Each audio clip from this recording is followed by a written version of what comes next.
Hello, and thank you for being here with me. This time around, I'm not going to use a verse, I'm not going to use a poem, I'm not going to use anything to get into it. So if you have something that is scripture based or something that you want to share, please throw it under this video. I'm very interested in those conversations and just to kind of broaden my horizons. What I want to talk about this time is moving into a new experience consciously and an aspect of what that might entail, or more so, what an aspect of what is going to happen when we do that. Um, so to get into it, I think I want to lay the groundwork that on a certain level, every moment is a new experience. You've never been here before. You're never going to be here again. There's an opportunity always to be touched and grown and moving into a new space. But if we're being honest, there are moments where you can't deny that that is happening. And those are the moments that I want to talk about because those are the moments that really trigger the process of growth, the process of movement, the process of healing. Um, so a new job, a new relationship, a new house, a new move, a new thing. Project whatever it is that you're going through right now into those words or other. That new thing that you're trying to do or that you're being forced to deal with or that you're that is happening in your story, happening in your world. That new space that is pulling you into it, that you're going into. Um, I want to talk about that. I want to talk about specifically the idea of baggage and the idea of bringing something into that space. So, if you think of a new relationship, a new job, a new fill in the blank, it's blank. Fill in the blank is a very appropriate term because there's nothing that exists there other than the fact that you're going into it, other than the fact that it's somewhere you want to be or somewhere that you're being pushed into. That's really all that exists there. Anything else that you find, any joy, any openness, any fear, any anxiety, any judgment, is being brought in with you as well. And I think that it's very powerful to acknowledge and remember that you're bringing that into it. You're bringing in your concept of what this could, would, and might be. And that sometimes those are helpful things, and sometimes those are very limiting things. And that's the space I want to talk about. Is what are you bringing into this? Or more so, why do we bring in our baggage into new situations? Something that I think is really interesting is that you can go down to the biological level in the functioning of your organ, of your brain, of your decision maker, of your fact checker, of your compare and contrast mechanism that we've been blessed with. It does so many things that you don't get to pick. And bringing baggage forward is one of them. There's also a grace in remembering and reminding yourself that you don't get to pick that process. It happens whether you're into it, whether you like it, whether you want it, or whether you don't. The idea is that your brain, when it recalls memories, when it goes into its past, when it goes into its narrative, there's an aspect in the middle of it that lights up, right? It's active, it's working, it's doing its thing. That same space is active when you're thinking about the future, when you're planning out your route. Your future trajectory is always going to be, in some way, regarded or related to your past experience, which, if we're honest with ourselves, makes sense. We're building a storyline. That's just, it makes sense narratively that the future is based off of the past from a human perspective. But the unfortunate thing about that is that it really limits your opportunity to experience something new if you're not willing to do the work to experience it that way. So you're going into this new scenario. You're going into, let's say, with like a relationship, because that's easy and vibrant and so much stuff going on. You're going into this relationship. Your concept of a relationship will come with you, just how it works.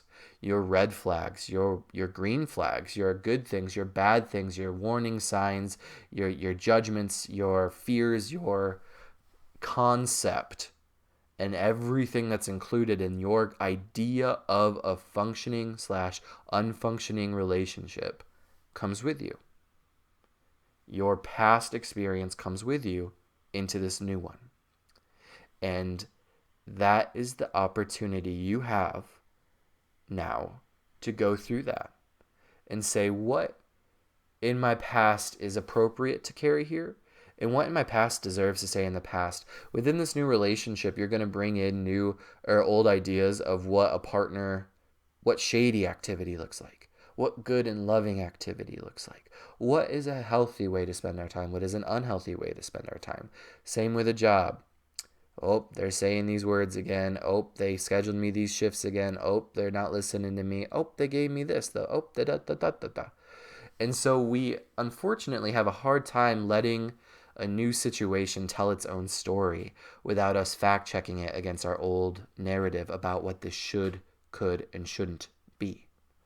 So this is where it comes in, the idea of awareness and the idea of self-observation and all of these ideas that are thrown around as things to achieve. They're things to utilize because we inherently are able to watch our thoughts. We have the God-given gift of self-observation and free will and choice. And these are moments where we get to use them in a very special way. If you're in a situation and there's silence, you're in a relationship, there's silence. Your brain will say, last time I was in a relationship and there was silence, this is what this meant. This was a good, bad thing. Can you say, I see those thoughts. I'm watching those thoughts. Here's a quick little exercise. In your brain right now, think the word hello. Think it. Just hello, hello, hello in your brain. You're watching that. You're watching that. You're listening to that. It's like a movie screen. It's just there. Do you want to engage with it? Do you not want to engage with it? Silence is bad, crosses your mind.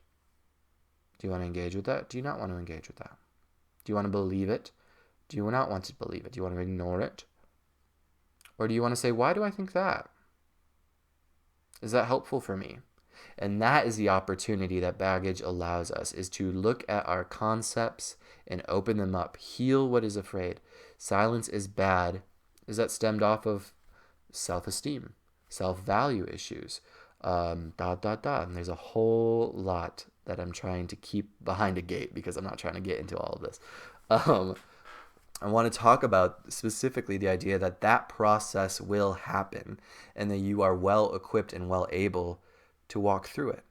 It's not personal that you're afraid of a new situation. It's not a personal choice that you can't immediately let the new situation be brand new, that you brought in this baggage. It is a biological function of your brain organ. It's not your, I'm going to use the word fault. It's not that you haven't grown. It's not that you haven't healed. It's not that you are going to be afraid forever, or that this just won't work, or that it's so good it can't possibly be true, or like, it's none of that. Your brain picks up the past and puts it into the future. That's a function of it. Fire was hot before, see fire, fire hot again. Broke heart last time. Future time, don't do, break heart. It's very primal, it's very basic thought process stuff. But we have an opportunity to be like, I see that I'm afraid of that fire, but it's in a fireplace this time. I see that silence is present here, but it's because they're at a wedding. It's because they're doing this thing. I see that I'm working these shifts, but it's only because we're short-staffed right now, and they'll get that figured out. It's an ability to notice that your brain projects the past into the present and into the future, and then choosing a new relationship to that. Choosing something new, thinking again. The implications are not the same here. Does that make sense? I think it does. It does. It's an opportunity to have a new experience shape you. If you're willing to look at your baggage, if you're willing to untie the knots, if you're willing to live outside of your concept, that's how you grow. That's how you change. That's how you evolve. That's how you open up.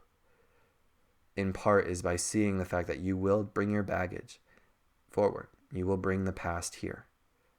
And then you have an opportunity to undo those thoughts, to let this new relationship, to let this new job, to let this new space, to let this new thing teach you something new, grow you in new ways. Are you letting yourself be brave enough to stand in this new space?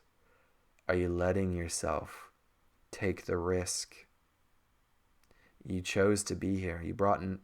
There was nothing here before you brought something with you, so you can pick what stays here. You can pick what exists here. I do want to say that sometimes baggage are valid. Sometimes red flags aren't just anxiety based. Sometimes they're internal boundaries that you've learned you needed to set. I'm not saying erase everything you've learned. I'm just saying that there's an opportunity to see that some of what you've learned isn't how it has to be. You're not meant to live in a box. A relationship can't breathe in a box. A job can't breathe in a box. A passion can't breathe in a box. They need space to be what they are. The whole idea of a goldfish will grow to fit its container. Is your container adequately sized for the potential of you? Or does your baggage keep you in a small? Does the baggage keep the idea of relationships small? Does the baggage keep the idea of passion following small? Is there any sort of walls that you can take down to let yourself feel the breeze again? I can't answer that for you. But if I was willing to guess, I would say the heart of the matter is that you are bigger. This moment is bigger. The potential is bigger. The opportunity is bigger. The reality is bigger than what you might believe, than what your brain can understand, than what your narrative has allowed space for. There's a lot coming for you. There's a lot that's ready for you to come to it. But it's new. It's all new. Your potential, it hasn't been realized yet. That's why it's still called potential and not my reality. Not your reality. It's potential. And these new spaces that you're being forced to, chosen to engage in, or are being moved to, prodded to, nudged towards, that newness. That's that good stuff. Do the work. Watch your thoughts. Watch your things. Watch your emotions and say, are they appropriate now? Because there's nothing in this experience other than the fact that I want to be here. This newness has nothing in it except for whatever. It's blank canvas. What do I choose to create here? Give yourself the opportunity to choose to create what you choose to create. Not just what your brain said might happen. Not just what your literal physical organ brain says might happen, should not happen. Figure it out. Be brave enough to be touched by this new stuff. And live a little. I love you guys. Thank you. Bye.